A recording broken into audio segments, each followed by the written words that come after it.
Thanks everybody for hanging in there. We were having a few technical things we were trying to get done. My name's Kathy Foch, and I'm a founding member of Heart of the Iowa Dems. Thanks for joining us this evening. Just a couple of housekeeping items before we start. We're recording this evening. We're not streaming live, just recording, and that'll be posted to the Heart of Iowa Dems Facebook page and YouTube in the next couple of days. I will also send all of you on this call a link to that recording so you can watch it again or pass it on to a friend or whatever you need to do. You can also view a transcript of this by selecting live transcription in the chat on the bar at the bottom of the page. If you have any questions this evening, drop them in the chat room. The chat button is in the bottom of your page. Also, feel free to drop in the chat room any suggestions you might have for speakers or topics for future Heart of Iowa events. In a second, I will drop the Heart of Iowa Democrats email address in the chat room and the Facebook link, so you have that. Tonight, now to the good stuff. We're happy to host 3 Democrat candidates running for District 4 for congressional seat. Dave Dawson, wave your hand, Dave. Stephanie Steiner, wave your hand. And Ashley WolfTornabane. Hope I said that right. Anne Kinzel from Ames will be moderating. Good, it's a long name. Our goal for the evening is simple. It's to give you, all of the voters, a chance to see and hear from each of the candidates at least one more time before early voting starts, and that starts next Wednesday, so a week from today. I'm sure they all have a very full schedule between now and June 2nd, so I'm not sure how many more opportunities you're each going to get to have to see them in person. So this is a good chance to do that. Few rules of the road for the evening. Each candidate will be given 2 minutes to introduce themselves, and then we'll move to the Q&A. We'll begin with the questions that were submitted in advance on your registration form, and then we'll open it up to anything you want to put in the chat. You can start putting stuff in the chat right now if you want to. That's not a problem. Each candidate will have up to 2 minutes per answer, and we're going to rotate who goes first. There is a timer we'll be running on them, and their microphones will be cut off at the 2-minute mark. We're not trying to be mean. We just want to get to as many questions as possible. And the moderator also reserves the right to indicate that a question is more of a short answer question and give them less time if she wants to. At the end, we'll let them each have 1 minute for any final remarks. And that's how it's going to work. Handing it off to Anne now. Okay, well, good evening, everybody. I want to thank all of you for coming this evening to this forum. I think it's going to be an interesting opportunity to meet all the candidates. I am the incoming president of the League of Women Voters of Ames and Story County, and I have agreed to moderate as part of our voter education objectives in the league.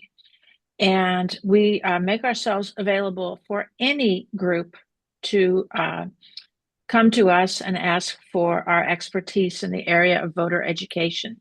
We are a political but nonpartisan organization, and we make ourselves available to all. So with having said that, let's get started with the candidate introductions. And I think we're going to start with Dave. Right. Well, thank you for having us tonight. We really appreciate another opportunity to talk to voters as the primary election approaches. My name is Dave Dawson. I am a Northwest Iowa native. I was born in Cherokee and grew up in the small town of Washta. It's about 300 people in southern Cherokee County. I currently live in Lawton, which is a small town of about 900 people just outside of Sioux City in Woodbury County. And for almost 20 years, I have served as a prosecutor in the Woodbury County Attorney's Office, specializing in cases involving victims of child abuse. I've had a lot of other jobs, including serving as a court-appointed attorney. I've also been a past church elder, a high school coach, and I was twice elected and served in Iowa State Legislature from 2012 to 2016 from Woodbury County. So I have been elected and won races in Western Iowa before. If elected, I have several priorities that I think are important for Iowa's 4th Congressional District, including expanding healthcare options, investing in research to address the cancer crisis in Iowa, investing in rural communities, as the 4th Congressional District is one of the most rural districts in all of the United States. Also making sure we're taking steps to raise incomes and increase competition to address the affordability crisis with housing and food and gas prices. And I also have pledged to strengthen both Social Security and Medicare to make sure we're keeping our promises to our seniors. And finally, it's important that we have someone to step forward and protect our rights and freedoms. As somebody who has argued and won 2 cases before the Iowa Supreme Court, I know how the Constitution works, and I know that we need better enforcement of our constitutional principles and bringing back and restoring law and order in our democracy. And I think I'm best suited to achieve that goal. Thank you. Thank you. And we'll proceed with Stephanie. Hello, everybody. My name is Stephanie Steiner. I'm a married mother of 7, a former women's health nurse, and a small livestock producer that lives outside of Sutherland in very rural O'Brien County. The reason that I've stepped up to run for Congress is because we're all feeling this kind of crunch, this pressure that's been placed on us by Washington. We're feeling it in our healthcare. We're feeling it in the affordability crisis, and we are feeling it, as we talk about clean water in our agriculture business. I'm not a career politician. I'm just somebody that cares. My life has been spent in advocacy. As I said, former women's health nurse. I did that for 12 years. My first 6 years were as a union nurse at Mercy Medical Center in Sioux City. And then I went on to be a travel nurse for 6 years. I kind of pulled away from nursing because in 2019, my 3 younger children, they were 8, 10, and 11 at the time, they lost their father. It should have never happened. He had severe COPD and lost access to medications that he needed to survive. One morning, we kissed him, we put him on the bus, and at 4 o'clock that afternoon, I had to explain to them why their dad was never going to come home again. As a former women's health nurse in our rural healthcare, what's going on right now, it's a huge concern of mine. Healthcare shouldn't be a privilege. It is a human right. And we need somebody that's going to go to Washington and stand up for that. I feel like we need someone with real lived experience that knows what it really means to live paycheck to paycheck. Someone who will have to live underneath the same legislation they pass. Our farmers, they're suffering. They need a farm bill. They need access to resources to keep our water clean because we also have a cancer crisis, which ties back. Nope, I got to stop. Thank you.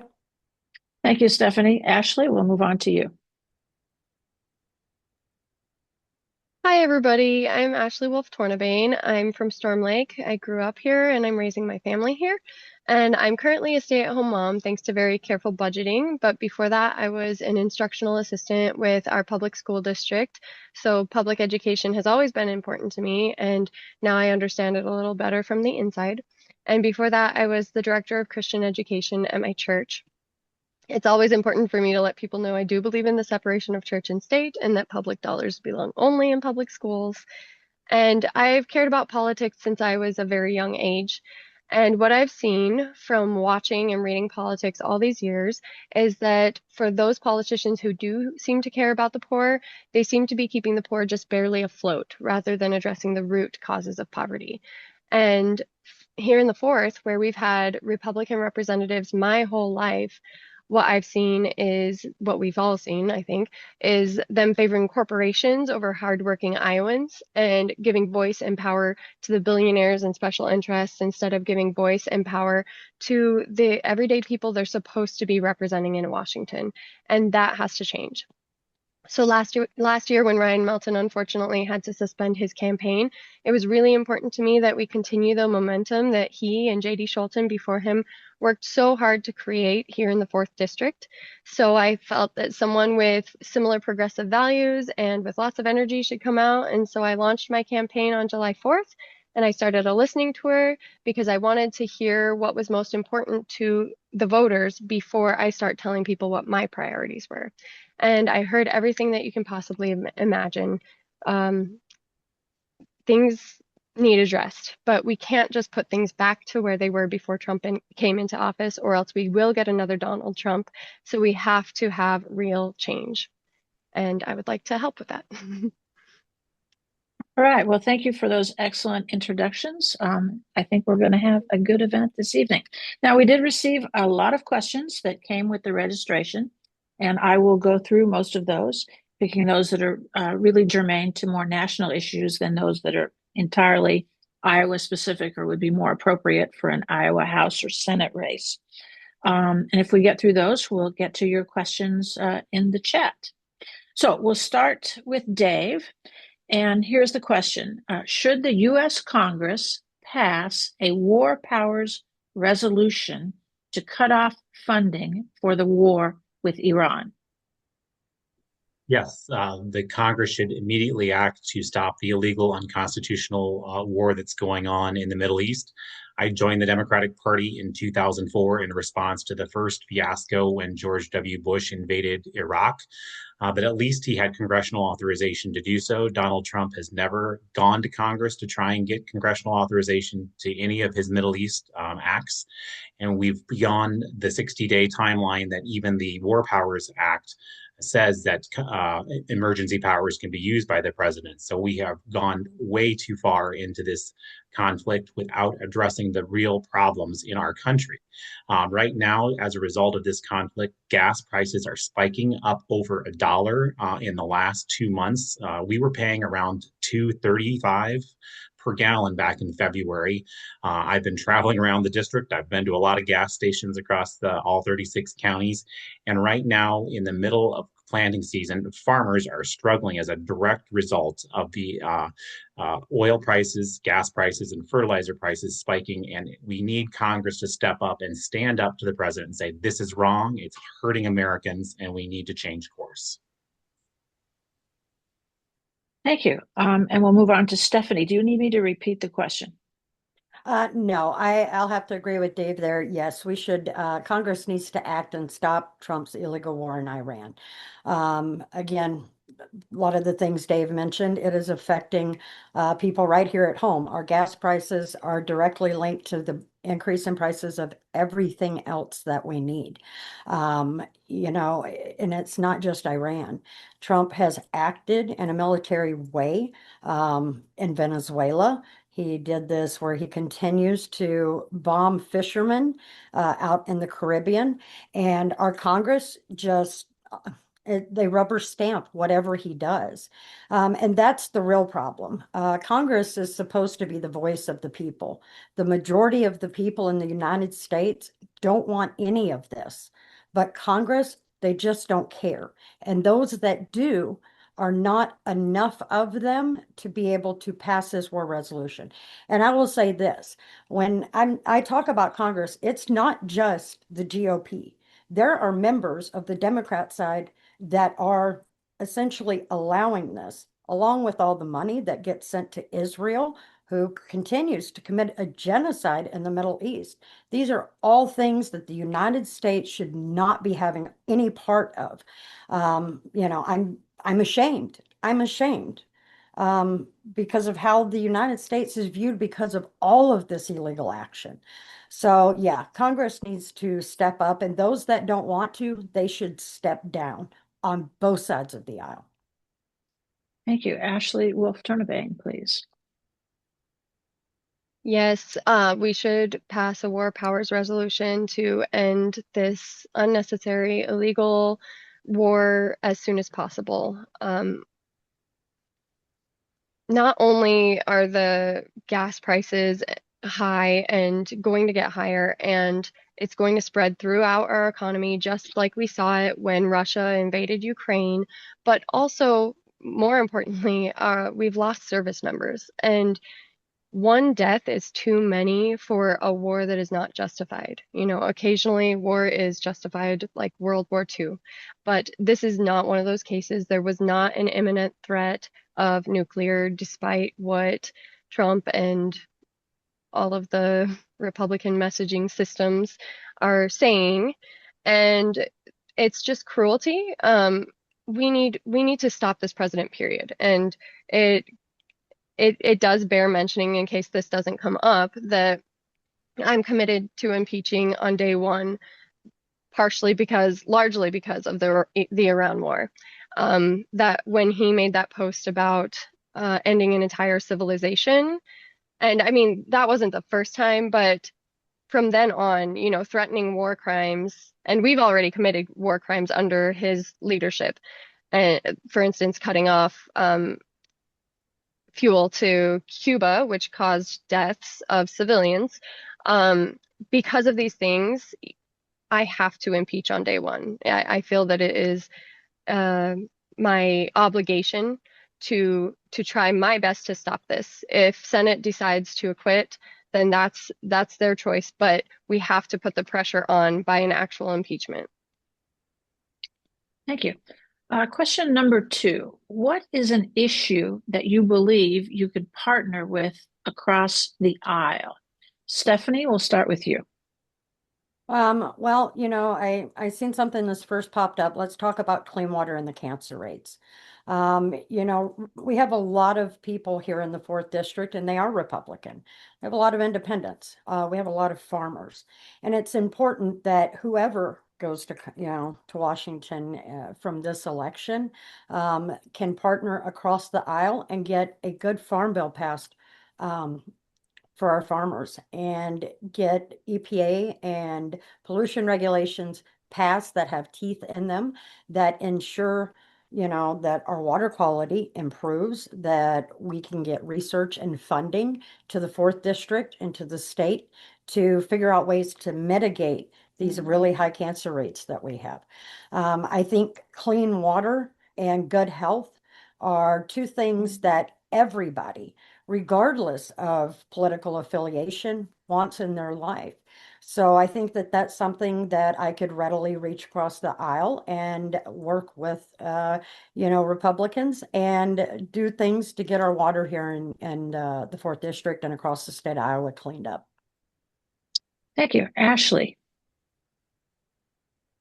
Well, in theory, there are a lot of things we should be able to partner with, but I do fear that we have a lot of yes men. I mean, we know we have a lot of yes men and yes women for Trump right now. And I'm not going to try to paint this like roses and sunshine, but there are a lot of topics that are non-starters, where if they're representing lobbyists instead of their everyday constituents, how could I work across the aisle with them on those things? But in theory, we should be able to work across the aisle, especially on healthcare, because last year when the Democrats wanted the ACA premium tax credits to be extended, the Republicans were saying that we shouldn't do that because the private health insurance industry is committing mass fraud with those tax credits. And so from my perspective, as a candidate who believes in universal health care, and I know that many in the 4th and in Iowa in general do because it's on our statewide platform and it was on our District 4 convention platform, we should be able to say, yes, private health insurance is not serving us. It's a middleman that is stopping us from getting our care. And so let's just put our money straight into our healthcare like the happiest countries on earth do. And so that's one area that I think that in theory we should be able to work with, but at the very least, I would like to point that out and make sure that they have to face the consequences of just saying words that to stop funding for things, if that's what they were doing. You would think we should be able to work across the aisle on immigration because it is a huge part of our economy and it always has been, but Okay. Dave Dawson. Thank you for that question. I think as a prosecutor, I could work across the aisle with regards to sentencing reform. It's something that I did when I served in the Iowa State Legislature. I worked across the aisle with a Republican colleague to pass significant sentencing reform. It was House File 2064 that passed and was signed into law by Governor Branstad back in 2016. And that bill, by working together in a bipartisan way, we reduced the mandatory minimum time for nonviolent drug offenses in the state of Iowa, and we also reduced the mandatory minimum for nonviolent robberies where no one was harmed and no weapons were used. And we were reducing sentences because in the United States, as well as the state of Iowa, we over-incarcerate. For nonviolent offenses. There are too many people locked up in our jails and prisons. It would save the taxpayers dollars by not having people in long-term incarceration. And what the bill did that I passed in 2016 did, it also impacted the disproportionate minority sentencing laws that we have because there were disproportionate numbers of African Americans under both of those types of sentencing that were serving longer sentences on average. And so we could do that. And I think, even President Trump has been open to sentencing reform during his first term. And I think those are things that make sense financially for the taxpayer's dollar, but also it's in the best interest for nonviolent offenders not to be incarcerated long term. Okay, well, our third question is going to be a little bit more germane to what has been in the news lately, and we'll go with Ashley first, then Dave, and then Stephanie. And the question is, as a member of the U.S. House, what would you do to counter the Supreme Court's recent decision to gut the Voting Rights Act? Ashley. Yeah, I think that this has to wait until 2029, but people can correct me if I'm wrong. I tell people that protecting democracy has to be one of our number one priorities, and getting the corruption out of our political system. And the foundation to that is going to be Supreme Court reform. Because if we try anything to try to protect democracy at this point with this court, it is going to result in it being struck down. And so some ideas for Supreme Court reform include having federal judges take turns to serve terms in the Supreme Court, instead of having lifetime appointments that are appointed by one man and then approved by 51% of the Senate. And that's just one idea. There are a lot of ideas that other countries are doing to prevent, first of all, major politicization of the Supreme Court. But also there are a lot of ethical guidelines in place in other countries. And so we definitely need a code of ethics for our Supreme Court. I'm a fan of the US Constitution, but the Supreme Court section is shockingly short. And so yes, I think we need Supreme Court reform. I don't think we should have lifetime appointments for anything in the United States. And with the Supreme Court, especially, the American public can't recall a member. They can't say your time is up. And so I think that term limits would be well in order there. Yeah, I think we're going to have Supreme Court reform in order to make any progress and to protect our country from this ever happening again. Thank you. Dave. As a member of Congress, what we should be working on together is passing an amendment to the Voting Rights Act of 1965 to expressly provide under federal law that states may not engage in gerrymandering. If all 50 states had the nonpartisan Legislative Services Agency overseeing their redistricting process, like the state of Iowa does, we would have less gerrymandering and every person's vote would count. We would have truly one person, one vote, but we now have states racing to figure out how to gerrymander districts to try and rig and select the representative based upon percentages here and percentages there. And we're not really truly allowing people to have a true voice in this electoral process. And I know President Trump started this race to the bottom last year when he encouraged Texas to open the door and do this mid-decade redistricting, which in the history of the United States, I wasn't aware of this ever happening before. But Congress can step forward and actually address this issue by passing legislation to have states stop doing this. And I think that would be the best thing we could do. Thank you. Stephanie. I'm going to have to kind of agree with both of them. I think that we need to amend the 1965 Voting Rights Act and have states institute nonpartisan redistricting agencies and have them draw the lines so that we're not taking different areas of the voting, the civil rights, and using that against the people by, cutting out brown and black districts. So I think that's important. We also need Supreme Court reform. For me, that's where our laws, when they get to the end of their road, it goes to the Supreme Court and they set the precedents. And right now we really don't have a functional Supreme Court. So we definitely need to work to correct that. I would lobby to expand the Supreme Court to 13 and then work on maybe setting up a random lottery system whereby 5 judges are picked to preside over any particular case, and it's done at random as a means to help control corruption from getting back into our Supreme Court. But yeah, there's so much corruption from the top down, or you can say from the bottom up. Either way, it's a mess right now. But there's a lot that Congress can do, and there's a lot that Congress should do. Thank you. Okay, the next question will go with Dave, Stephanie, and Ashley. And this one comes to the economy and an issue that has been talked about a lot lately. And the question is, affordability is a big issue.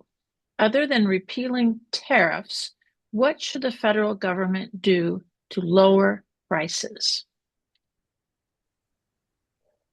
Well, one of the first things the federal government to do could be adequately funding the Justice Department's anti-monopoly division to actually investigate and prosecute large corporations, especially in the ag industry, that are fixing prices and making it impossible for consumers to have choice when it comes to local food production and having lower prices. We could also end the war in Iran to address affordability of gas prices. And of course, the tariffs are the big one that are addressing losing our soybean markets and driving up input costs in fertilizer. So we need to do a lot. Another thing to address affordability, though, is actually passing a law to raise the federal minimum wage, which has been stuck at $7.25 an hour for the last 17 years.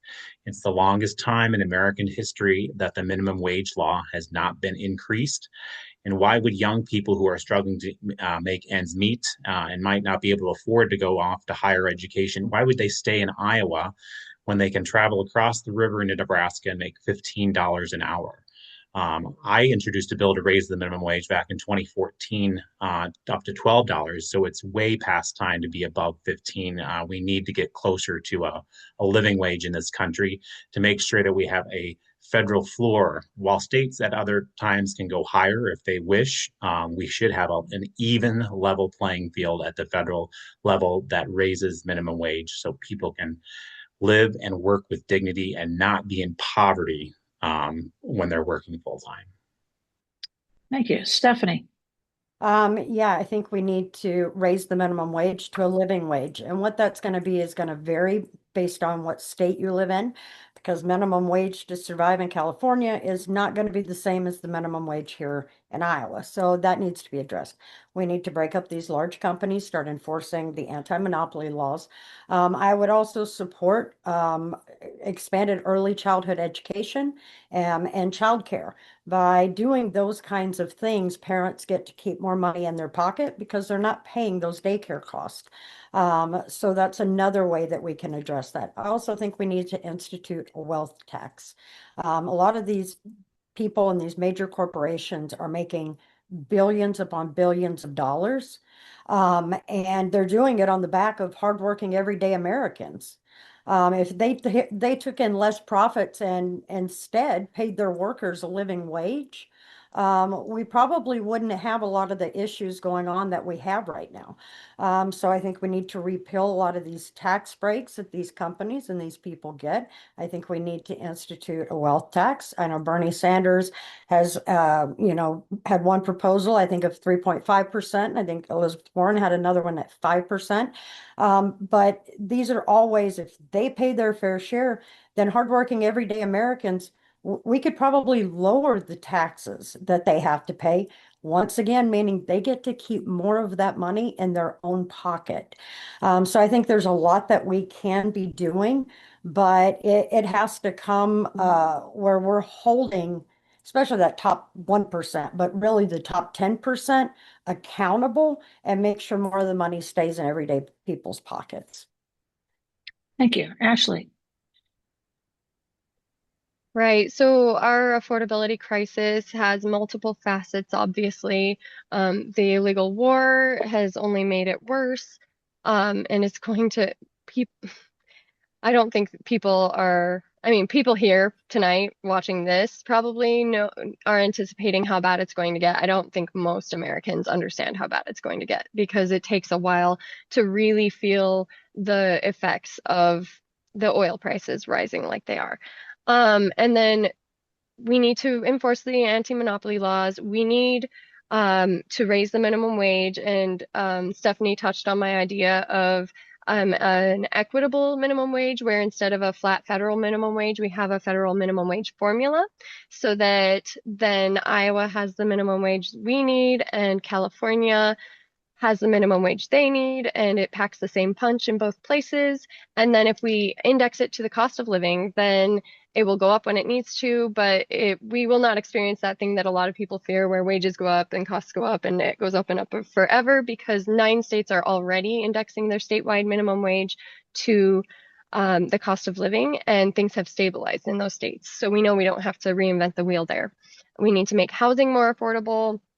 There's not enough time in 2 minutes to address how to do all of these things, but childcare and universal healthcare. I think that a lot of people underestimate how very much universal healthcare would affect our pocketbooks in a positive way, because the premiums and the deductibles and the copays, and then what we get paid or what we have to pay after that, and then the fact that coinsurance only covers a certain amount, it really does affect our ability to budget well. And if we invest in these things instead of so much tax revenue going into the military industrial complex, it'll help Americans. Thank you. All right, this next question is one that Iowans say is very important to them. And we'll go with Stephanie first, then Ashley, and then Dave. And the question is, what background do you have in agriculture? Well, I've got a little bit of a background in agriculture. It's kind of how I ended up here. And it starts with my dad. He built, unfortunately, a lot of these hog confinement units that we see here in Northwest Iowa. Most of them that were built back in the late 90s, my dad probably had some part in putting those in. I worked in a lot of those confinements. In my younger years, while I was raising my children, just to stay barely afloat above poverty. And now on that end of it, I now raise goats. So I've got some background in livestock. I don't have background in row crop, but it's an area that I'm always willing to learn about. And I've got bits and pieces of it, especially from Chris Jones, who's running for Secretary of Agriculture. He is a very smart guy, and he's got a lot of background. So if you want to know more about that kind of stuff, I would ask Chris Jones. So Thank you. Ashley. Hi. So I don't personally have a background in agriculture, but several of my friends growing up were farmers, and my first job was walking beans. I didn't know it was going to be paid. I thought it was just a fun activity we were doing as the family. And I know that sounds silly, but it was like 5th grade or something. Anyway, and then I hauled piglets with my best friend's family when I was in high school. But beyond that, I knew very, very little about farming before I launched this campaign. And so with Iowa being an ag economy, I knew it was something really important for me to learn about. And so I started delving into as much information as I could as soon as I launched, and even while I was considering. And I became a member of Iowa Farmers Union and Practical Farmers of Iowa, and I attended both of their annual learning events so that I could learn as much as possible. And everything I learned there about the sustainable agricultural practices we need to be doing to help clean up our water, and then therefore help our cancer crisis, was reaffirmed when I heard Chris Jones speak for the first time. And so everything just fit together perfectly from what I had learned there and what I was hearing him say. And so I cannot advocate enough that we need to elect Chris Jones for Iowa Secretary of Agriculture. As he says, we don't have a Secretary of Agriculture, we have a Secretary of Agribusiness right now, and it is time for that to change. In case this doesn't come up, in the 50s and 60s, we were already monitoring nitrates, and they were very low, and we had an ag economy there then, but things were much more diverse then. And so we know that we can have an ag economy without poisoning our water. Thank you. Dave. My family has a long history in agriculture in Northwest Iowa. My grandfather farmed in Grand Meadow Township in rural Cherokee County. And he was also a seed dealer for DeKalb. And one of the first opportunities I had to drive him around delivering seeds to farmers when I was 14 after I'd gotten my learner's permit. I remember that very well. My father and mother owned and ran a agricultural business in Washita for over 30 years. They sold fertilizer, nitrates, pesticides, herbicides, and also my dad was a seed dealer as well after my grandfather retired. And I got to work there in high school several summers, driving anhydrous tanks around to deliver and to pick up empty ones from the field. I decided not to go into agriculture and went off to Iowa State to receive an undergraduate degree. So I haven't stayed involved in agriculture. But when I was in high school, I also had other jobs. I included walking beans, riding on the front of a bean bar in front of a tractor, detasseling corn, baling hay. So I've had a lot of experience, and most of the people that I grew up with were farm kids or kids that lived in town that had grandparents that farmed. So a lot of history in my family with farming. Thank you. All right. The next question is going to touch on water quality, and we'll start with Ashley, Dave, and then Stephanie. And how do you see the role of a congressperson in water quality improvements in Iowa? This is a really good question because a lot of people think it's kind of more of a state issue, but in reality, it very much overlaps. It's that Venn diagram where there's the middle area where state and federal have to be affecting it. At one of my very first campaign events, a conservationist, a county conservationist, came up to me and asked what I was going to do about water quality. And I asked them, what am I going to do about water quality? Because you're clearly the expert here. And so she told me that we need federal law that will even the playing field across the board, across the United States, so that it's not just Iowa fixing our ag practices, or like in Minnesota, they've done a really good job. But if one state fixes their ag practices to address the water quality issues, and let's be clear, I think everybody here probably knows that study has shown that about 80% of our nitrates in our water are from the ag industry.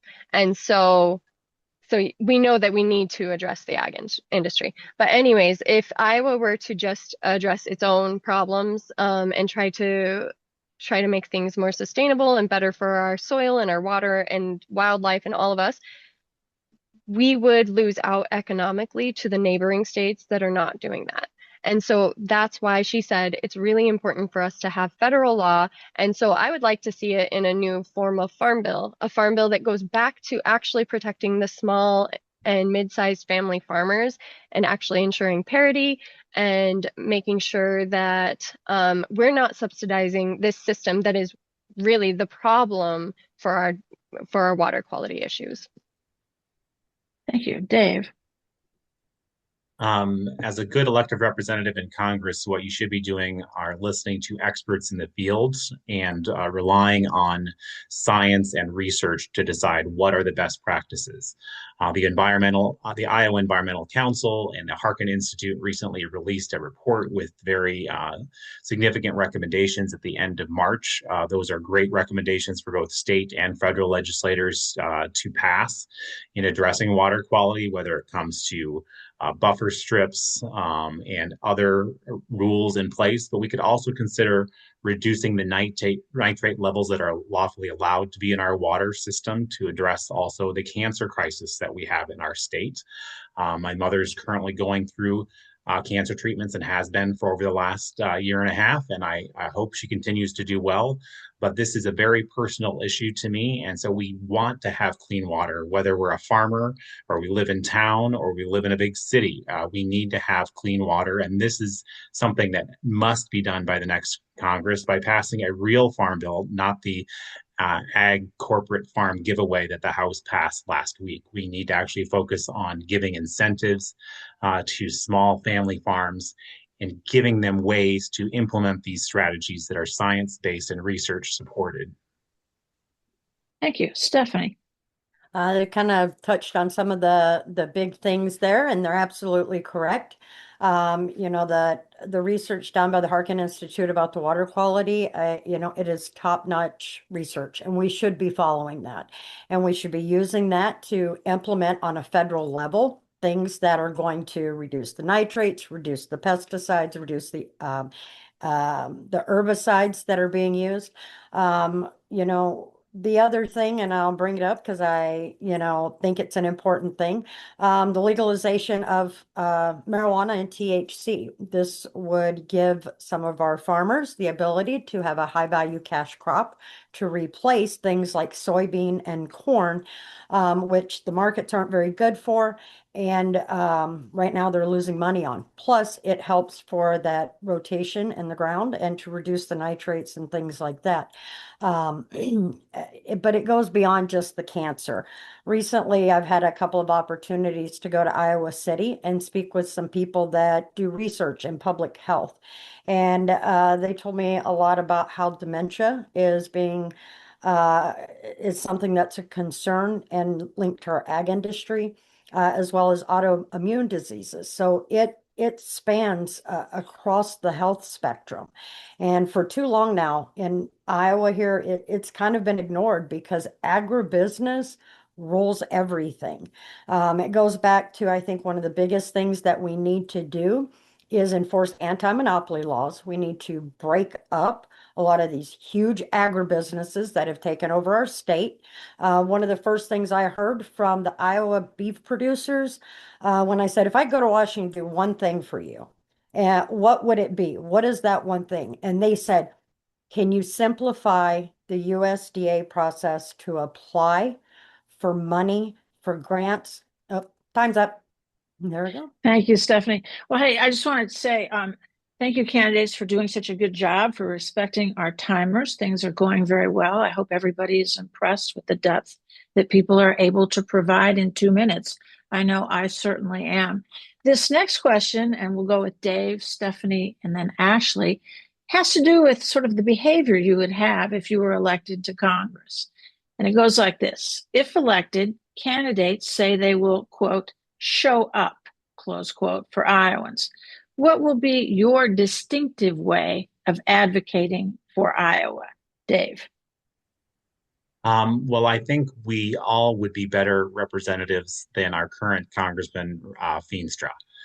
We have all been making efforts to have publicly available press released events in all 36 counties. So showing up in person, actually meeting with people, regardless of whether they're Democrats, Independents, or Republicans, and actually having town hall meetings on a regular basis. When I first was considering running last summer after they passed the budget bill that cut so much, almost $1 trillion in healthcare funding, I was reaching out to people to decide, should I run? And what are the issues that are in the 4th District that are most important? And I had a chance to speak with Clayton Hodgson. He is in his 90s, and he's a former staffer of Berkeley Bedell, our former congressman from Northwest Iowa, who last served in 1986. And he told me some of the best things that Berkeley Bedell did was actually just going and visiting small towns across the district, stopping in and talking to businesses on Main Street when he was in town and just learning little tidbits. He wasn't spending all day there, but he was just going in, introducing himself, making himself available. And that's what I did when I was campaigning and getting on the ballot. I would stop in small towns just on Main Street, didn't know whether they're Democrats, Republicans, or Independents, just introduce myself, find out what they're thinking, what they're hearing, and learn more about these towns and what are the concerns facing people directly in each of these small communities, whether it's a small business or a farmer or a health clinic or a hospital. We need to actually be on the ground in our district to learn how to best represent the district. Thank you. Stephanie. Yeah, we would be serving a huge district. We've got 36 counties. Of course, we're the largest district by land in the state. In comparison, District 1, I think, has 19. District 2 has 22, and District 3 has 21. So it takes a lot. It puts a lot of miles on the car, but it's just that. You have to show up. I'm committed to holding town halls in every county. Oh, is my time up? No, I don't think so. Okay. Keep going, My please. timer. Okay. All right. Sorry That was about that. my bad. I forgot to set the alarm. Sorry Okay. about that. I was like, boy, it went fast, but yeah, no, I am committed to showing up and holding town halls in every county, and in some instances in multiple cities within those counties. I've provided my phone number where people can call and text, my email, and my mailing address on my website currently. So anybody in the district that has had a question or concern or needs an answer to something or poses an idea, which is always great, has a way to get in touch with me. I'm about to start actually doing Zoom town halls because I've had people request that. Currently in the political climate, I have a lot of people that have told me that they don't want to come out to events with a Democrat because they're afraid. And it's a sad state we find ourselves in when people are afraid to even show up. So I'm going to meet people wherever they are, whether that is in person, online, through a phone or a text, through an email. But at the end of the day, all I can say is I won't ghost you like Randy Feenstra has. Thank you, Ashley. Yeah, so I think that just a basic thing that we voters really wish that our current representative was doing is town halls, public, uh, announced in advance. And yeah, I think one thing I mentioned on Monday when we had a forum is that even though Steve King was horrible, at least he had town halls so we could show up and yell at him. And so yes, I'm committed to holding a town hall in each of the 36 counties each year that I'm a representative, um, publicized well in advance, open to the public, with enough seating for the community. And another way I'd like to show up for the fourth district is serve on the ag committee so that I can put into action so many of these things that I have learned, and so that I can really advocate for the research-led practices that small and mid-sized farmers who are trying to affect our water quality in a positive way, and also these things that Chris Jones, he's such an expert, is advocating for. I can advocate for those at the national level across all of the agricultural states. And then I would like to serve on energy and commerce because that's what oversees healthcare for the House. And that way that's the same committee that AOC is on, and she's on that because, well, one of the committees she's on, but she's on that to be advocating for universal health care. And so that's one of my other major priorities. And then and just always being reachable, like the other two have talked about. I'm not afraid of being disagreed with. So if someone comes to Washington to see me or they come to my office to see me, I'm not going to have a closed door policy for anyone. I will listen to you, even if you disagree with me. Okay. The next question touches again on agriculture. We have a lot of agriculture questions tonight. What is your stand on offering further incentives to farmers who monitor water quality in runoff from their fields from a federal incentive perspective? And we'll start with Dave. So I would support making sure that we have incentives to make it possible for more people to do water quality monitoring. The state has failed to do that over the last 3 years. They didn't include it as they wound down session now. So I am concerned that if we don't do something at the federal level, we will continue to have problems. But farmers, especially small farmers, sometimes need those incentives to be able to afford to implement the best practices. Larger corporate operations aren't going to need that type of thing. There need to be rules in place that are requirements for large agri producers that are multi-billion-dollar a year industry. They might own some land, but we shouldn't be paying by the acre. We should be paying by the size of the farm and focus on family farms here in Iowa and helping new farmers get into the business of farming. So those would be my priorities in Congress. Okay. Stephanie. Yeah, I think we need to stop incentivizing the worst polluters and begin rewarding those that are, showing good practices. Goes back, I guess I'll finish that statement before. When the Iowa beef producers, when I talked to them, what they asked was, can you please simplify the process through the USDA for us to obtain funds to enact these practices? Because as small farms, we don't have that kind of money. Plus, the process has been so overcomplicated. Um, I was told that, that you need a team of attorneys just to make it through it. So the legislation was essentially built around agribusinesses and intentionally done to shut out the small and mid-sized farms. So we need to kind of reverse that and make sure we're rewarding those people that are acting in the best interest of Iowans and the best interest of our land and the best interest of our water. And we need to make sure that we have a strong EPA and oversight. So when people are polluting or doing things that they shouldn't be doing, that we have people to catch it. We have ways to make it have teeth, not, here's a $5,000 fine. There needs to be large fines or, inability for them to farm the ground.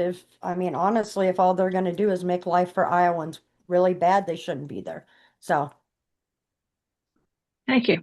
Now it's just coming up on Yep. 8 o'clock, but we started about 7. I'm sorry, Ashley Ashley, didn't get please go to ahead. go yet. It's okay. Thank you. Thank you, Stephanie, for No advocating for problem. me there. You're And welcome. thank you, Anne, for realizing. And so, yes, I agree with that's an interesting concept. Whoever came up with that, I don't know if I've heard specifically about incentivizing farmers to monitor water quality. I really like that because then they're seeing the effects of what they're doing. And that's a really interesting concept. So kudos to whoever thought of that. I'm also in support of the combination of incentives for other practices for small and mid-sized farms and regulations for larger farms, along with fines that are too big to write off as a business expense. And then the EPA has been touched on a couple of times by the others, and so I think it's really important when we're talking about water quality to say that we should not even be just trying to reach that 10 parts per million, is it? I'm not a scientist. But for the nitrates, we need to be lowering that because that 10 part or that setting of 10 is just to prevent babies from being born blue. And a lot of you probably have already heard this kind of thing, but for those who haven't, cancer risks can be increased at even a level of 3, or even lower for nitrates in our water. So I would also be advocating for science-led new standards from the EPA for water quality. Thank you. So, are all of you in agreement that we can go for about another 10 minutes? Is that okay with you? I'm fine Excellent. with that. Okay. Are we still doing closings? Yes.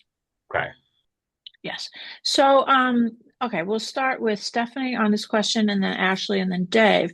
If you were in Congress now, would you vote for an immediate end in aid to Israel to stop the Gaza genocide? And why or why not?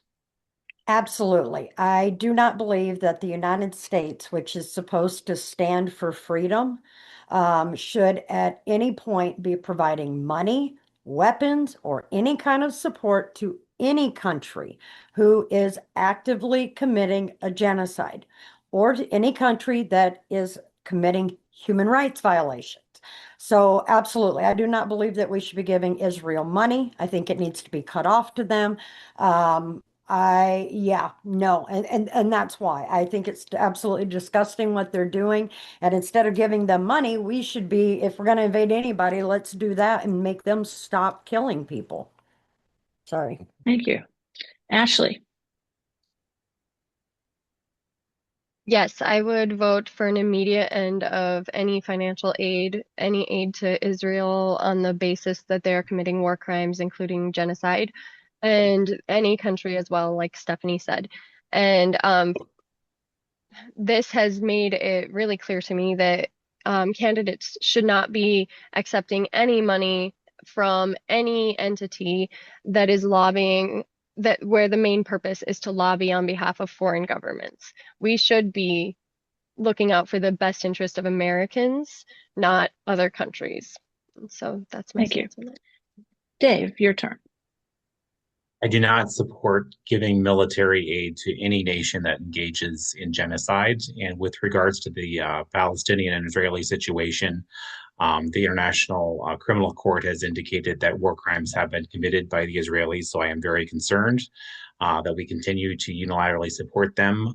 We should be able to withhold aid in a way that might, twist arms to bring them back to negotiating a two-state solution. That's what we should be focused on in the Middle East. It's been going on my entire life and longer. This conflict, we need to figure out ways to bring peace. I'm a Democrat because I do not believe we should be unilaterally bombing and killing anyone anywhere. In Iran, we've already destroyed a school and killed children. And we're putting our own soldiers, servicemen and servicewomen at risk every day. And I don't think the news media is getting the full picture of what's going on anywhere in the Middle East right now, and about how much damage is being done and how many soldiers have already been injured. So we need to do better about reducing conflict in the world, and Congress should be focused on finding solutions and bringing about peaceful resolutions, no matter where the conflict arises. Thank you. Now, this next question is really germane to, I think, the times we find ourselves in, with a high level of sort of nonpartisan or unfriendly discourse. And the question goes like this, and we'll go have Ashley, Dave, and then Stephanie. How can you make someone who's never voted for a Democrat to fill this seat listen to you? Can you reword after you said Sure. someone who's never voted for a Someone Democrat? who's never voted for a Democrat to fill this ever, to fill this to fill seat. this seat, and how would you get them to listen to you? Well, I've already had some success getting some Republican and independent support, and what I started with was listening. It's that listening tour I think I talked about at the very beginning. Right when I launched my campaign, I started going around to county fairs and any other public event I could go to, and I would walk up to anyone. I don't have a radar that says whether people are independent, Republican, or Democrat, and I would say, "Hi, I'm Ashley WolfTornabane. I'm running for Congress. I want to know what issues are most important to you." And through doing that, I met a lot of independents who are very upset with what's going on. And I met a lot of Republicans too. And there was a prominent faith leader up in Northwest Iowa, the farthest county northwest, the Lyon County, who really respected that I just listened to him, and has publicly voiced support for me on Facebook, saying that he knows that I would represent all Iowans, not just Democrats, and that I would do better than Randy Feenstra. And as Dave alluded to, the bar is in the basement there, so any of us would do a better job at that. But anyways, and then in Denison, when I was collecting signatures, there was a house that was improperly marked as Democrat, and I think maybe they registered to vote against someone in a primary or something. But a man asked me if I was a Democrat, and I said yes, and he said, "I usually don't sign for Democrats, but I'll sign for you." And then he got me several more signatures too from people he knew in town. So he gave me their addresses and called them. And so I really am optimistic about the ability for me to just connect people on a common ground. Thank you. Dave. Yes, I have a history of bipartisanship and working together with people across the aisle from the other party, and working on behalf of my constituents, regardless of they were a Democrat, a Republican, or an independent, because the key is inviting people to come forward with their concerns and reach out to you, and then actually taking the time to respond and listen to their concerns. I've been traveling around now, and I've been to all 36 counties multiple times. But at my town hall meetings, specifically over the last year, I was personally calling and inviting every city council person, county board of supervisor, county attorney, county sheriff, any other local elected official, if I could find their phone number, I personally invited them. So I have had Republican city council members and Republican county board of supervisors attend my town hall meetings and agree with me on a lot of the policies that we are trying to work to implement here in Northwest Iowa that voters and constituents have been talking to me about for the last 9 months almost that we've been campaigning here. And I think the best example is that he was just a regular guy, came into my town hall meeting, hadn't been invited, but heard about it through the press release, came out, and he was wearing a Donald Trump 2024 hat. And I thought he was just going to be there to heckle and try and attack. He just wanted to make sure that his concerns were heard, and that I had a response that he thought was appropriate, and I'd actually come to his town, and he cared, I cared enough about his town to show up. He thought that was important. He left with one of my yard signs because he knew I was somebody that could be trusted and that was going to listen to his concerns, and I didn't care what his background was. It's more important that I step forward and be honest and work together to solve problems than it is to be a hard partisan. Thank you. Stephanie. Yeah, I've had a lot of Republicans, independents, and even MAGA Republicans. The first thing is listening, number one. Two, finding common ground with them, giving them the space to voice their concerns or their ideas, whatever that may be. And then it takes a lot of time just communicating. I have a lot of people, a lot of these same people that call me on the phone when something comes up. They'll send me emails. My most recent one was a 3-time Trump voter, has been a MAGA supporter since Trump's first term. And I think it expresses that ability when you're able to connect to someone. I carried on a conversation for 2 hours, actually went and had dinner with him and talked for another hour. And then 2 days later, he called me on the phone. He said, I've got a few questions. And we talked through a lot of his conspiracy theories. We talked about COVID and how the COVID vaccine wasn't patented before COVID hit. We talked about autism and the fact that autism rates only appeared to go up at vaccination when we started doing widespread vaccination because we were better able to identify it. And once I really walked through these, there was a moment on the phone where he went actually, oh, and then he went, oh my God, what have I done? But that could have never happened in a short conversation. It takes time, it takes talking, and you have to be willing to give that to people. So it can be done. I've done it numerous times all throughout my campaign, but it does start with listening. Then it starts with finding connection, and then it just goes from there. So I'm very hopeful. Thank you. Before I hand it over to Kathy, I want to thank everybody who submitted a question this evening for their thoughtful questions, and I want to thank our candidates for their thoughtful responses. I see that our people in the political arena are well served by the three of you putting yourselves forward in what is certainly a very difficult task. So I want to thank you for your sense of civic responsibility in stepping forward as candidates, and wish you all the best of luck in your future endeavors. And with that, I'll turn it over to our hostess, Kathy Vogt. I want to give everybody a minute for your wrap-up statement.